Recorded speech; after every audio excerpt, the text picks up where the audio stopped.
Michael Jackson a rencontré son premier accusateur, Jordan Chandler, en mai 1992, après que la voiture de la star est tombée en panne alors qu'il conduisait sur Wilshire Boulevard, Los Angeles, et est allé à une agence de location de voitures à proximité qui appartenait au beau-père du jeune garçon, David Schwartz. David Schwartz a appelé sa femme, June Chandler, parfois appelée June Schwartz ou June Chandler Schwartz, pour lui parler du célèbre client et lui dire d'amener son fils de 12 ans, Jordan, qui était un grand fan de la star. David Schwartz a proposé un accord à Michael Jackson. Il lui louerait une voiture gratuitement si Michael Jackson acceptait de prendre le numéro de téléphone de Jordan et l'appeler. Michael Jackson a accepté l'accord, a tenu sa promesse et a appelé le garçon quelques jours plus tard. Un employé de David Schwartz, Mel Green, se souvient. C'était presque comme si la mère du garçon voulait lui imposer le garçon, se souvient Green. Je pense que Michael pensait qu'il devait quelque chose au garçon, et c'est là que tout a commencé. D'après les Chandler,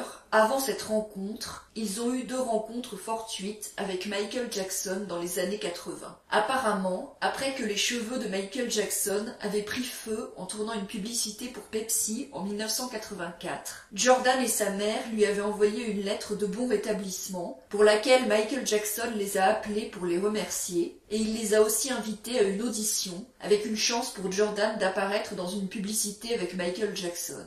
Finalement, Jordan n'avait pas été sélectionné pour la publicité et n'avait pas rencontré Michael Jackson sur le tournage, comme les Chandler s'y attendaient. Ils affirment également avoir fait une courte rencontre avec Michael Jackson dans un restaurant en 1985. Jordan Chandler est né le 11 janvier 1980. Ses parents biologiques ont divorcé en 1985 et il a vécu avec sa mère et le second mari de celle-ci, David Schwartz. De ce mariage, il a eu une demi-sœur. Son père, Evan Chandler, a aussi eu une deuxième famille, une femme et un autre fils et une fille de ce mariage. Evan Chandler avait un cabinet dentaire à Beverly Hills, mais était également un aspirant scénariste. En 1992, Evan a collaboré à l'écriture d'un scénario pour la comédie Robin Hood, Men in Tights, réalisé par Mel Brooks. Le film est sorti en juillet 1993. Bien que officiellement Mel Brooks, David Shapiro et Evan Chandler sont crédités pour le scénario, c'était un litige juridique entre eux de savoir qui a écrit quel pourcentage. D'après le témoignage de June Chandler en 2005, Jordan a aidé son père à écrire sa partie, pour laquelle Evan lui a promis $5 000, mais il ne l'a jamais payé. L'oncle de Jordan, Ray Chandler, dans son livre de 2004, All That Glitters, décrit une dispute entre Evan et June Chandler, où la femme a appelé son ex-mari un père terrible pour avoir promis l'argent à Jordan sans l'avoir jamais payé. Dans le livre, Evan a affirmé que la contribution de Jordan n'était après tout pas si importante et qu'au lieu de donner l'argent directement au jeune garçon, il l'a mis à la banque. Cependant, d'après le témoignage de June en 2005, Evan n'a jamais payé l'argent promis à son fils. Ce n'était pas la seule promesse qu'Evan n'a pas tenue à son fils. D'après Michael Freeman, qui était l'avocat de June Chandler pendant la formulation des accusations, Evan a également promis un ordinateur portable à son fils qu'il n'a jamais acheté. Et June Chandler elle-même, en août 1993, a poursuivi Evan pour $68 000 de pension alimentaire, même si plus tard elle a retiré cette demande. Dans son témoignage de 2005, June Chandler a déclaré qu'avant que Michael Jackson n'entre dans leur vie, Evan était occupée à écrire des scénarios et ne passait pas beaucoup de temps avec son fils, ce dont elle s'était plainte à son ex-mari.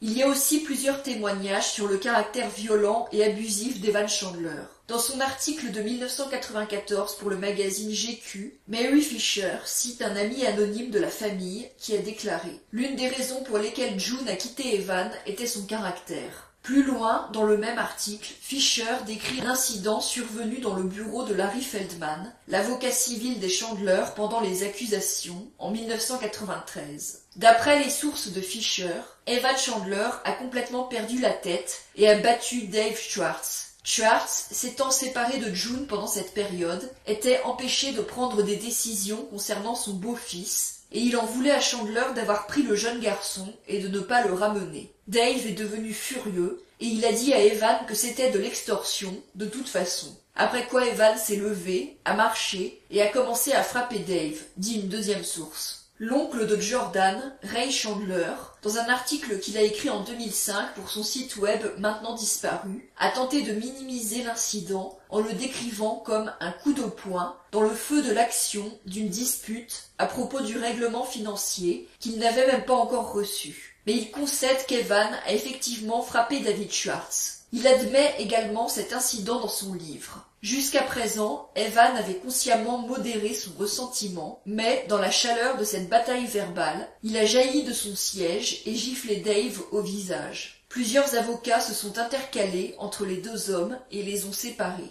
Dans son livre de 2004, Redemption, Geraldine Hughes, secrétaire juridique de l'avocat Barry Rothman, qui a d'abord représenté les Chandler pendant les accusations de 1993, parle d'une plainte que David Schwartz a intentée contre Evan Chandler et déclare: Monsieur Schwartz a affirmé que, le 9 juillet 1993, chez le docteur Chandler, à Brentwood, le docteur Chandler s'est approché de lui d'une manière menaçante, avec un poing fermé, et a menacé de le frapper avec les mains et les pieds. Il a déclaré que le docteur Chandler l'a plaqué au sol et a commencé à le frapper et à lui cracher dessus. Monsieur Schwartz a en outre affirmé qu'une fois encore, au bureau de Monsieur Feldman, en août 1993, il y a eu une autre altercation, pendant laquelle le docteur Chandler a frappé Monsieur Schwartz à la tempe, lui faisant perdre connaissance. Dans une conversation téléphonique, enregistrée secrètement entre Evan Chandler et David Schwartz, Evan, en parlant de son épouse d'alors, Monique, son vrai nom était Nathalie Chandler,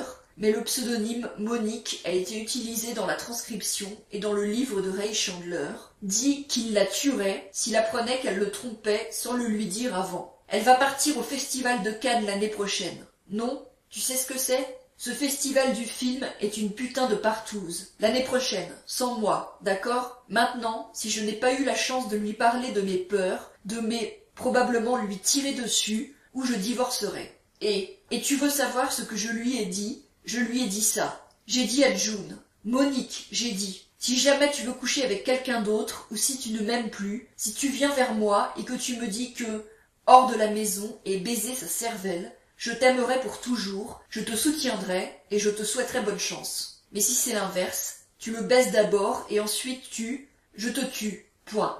J'ai dit, ce sont les règles. Si tu veux rester avec moi, tu dois comprendre que c'est la seule façon avec laquelle je peux survivre. C'est comme ça que je vis. Ce n'est autre que Ray Chandler qui révèle dans son article de 2005 que, quand on l'a interrogé à propos de la violence d'Evan dans une déposition de 1994, June a déclaré qu'en janvier 1992, elle avait entendu parler d'une dispute entre Evan et son épouse d'alors, Monique, qui est devenue physique. Bien que Ray Chandler, dans son livre, ait nié les attaques physiques d'Evan contre David Schwartz, sauf pour le coup de poing dans le bureau de Feldman, et d'autres, et dans le livre, et dans son article de 2005, il a affirmé que June Chandler ne connaissait aucune raison pour laquelle Evan aurait présenté un danger pour Jordi, mais finalement la violence d'Evan a culminé lors d'une attaque contre son fils, qu'il a presque tué. Le 6 juillet 2005, moins de 3 semaines après l'acquittement de Michael Jackson lors du procès Arvizo, Evan Chandler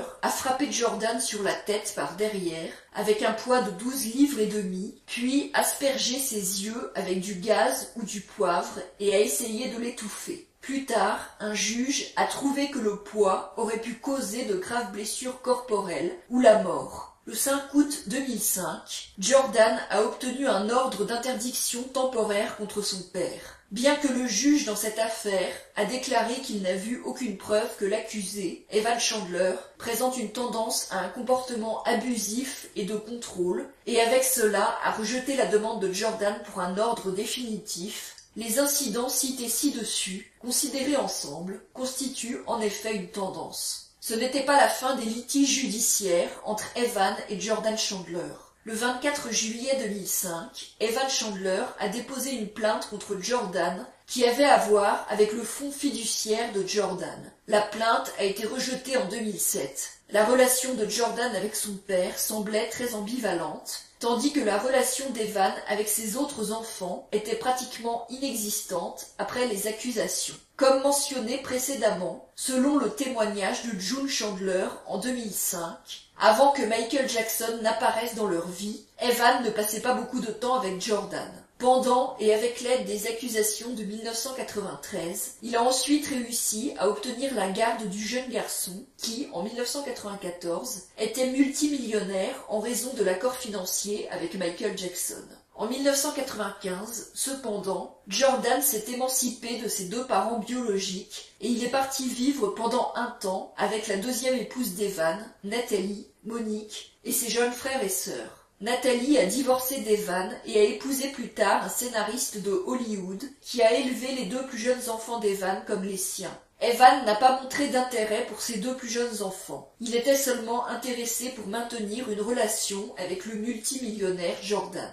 D'après les documents judiciaires entre Natalie et Evan, il apparaît qu'en dépit de l'émancipation, Evan a conservé une sorte de contrôle mental ou émotionnel sur Jordan, parce que, dans ces documents, Natalie s'est plainte qu'après un certain temps, Jordan a refusé de parler et de rencontrer ses plus jeunes frères et sœurs, tout comme leur père qui les a abandonnés. Dans l'action en justice, Natalie s'est également plainte qu'Evan refusait de travailler et n'a pas subvenu aux besoins de ses enfants mineurs. Elle n'était pas non plus disponible pour eux et se contentait de vivre avec l'argent de son fils, Jordan.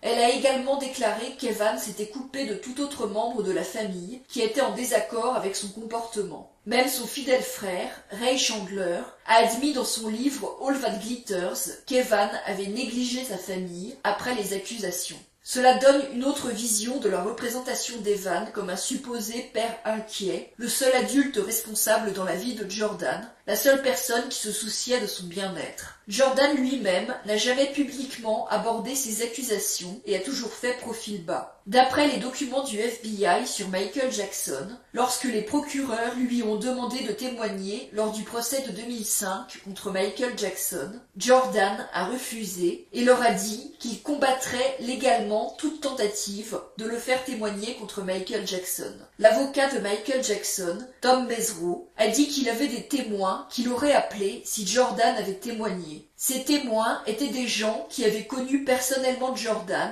et, selon Mesereau, Jordan leur avait confié en privé que Michael Jackson ne l'avait jamais agressé. Le 5 novembre 2009, 4 mois après la mort de Michael Jackson, Evan Chandler s'est suicidé. Il n'a pas laissé de note de suicide. Apparemment, il est mort en étant un homme solitaire, frappé par de graves et douloureuses maladies. Selon la journaliste Diane Dimon, que le livre de Ray Chandler, All That Glitters, décrit comme la plus proche alliée d'Evan Chandler dans les médias, Evan souffrait également de troubles bipolaires. Dans son testament, Evan a ordonné qu'aucun des membres de sa famille ne soit informé de sa mort jusqu'à bien après ses funérailles. Il a également déclaré qu'il ne voulait rien laisser à aucun de ses 3 enfants. Pour des raisons bien connues entre nous, je ne fais volontairement aucune transmission dans ceci, mon dernier testament, pour aucun de mes enfants ou leur descendance. Actuellement, Jordan est en bons termes avec sa mère June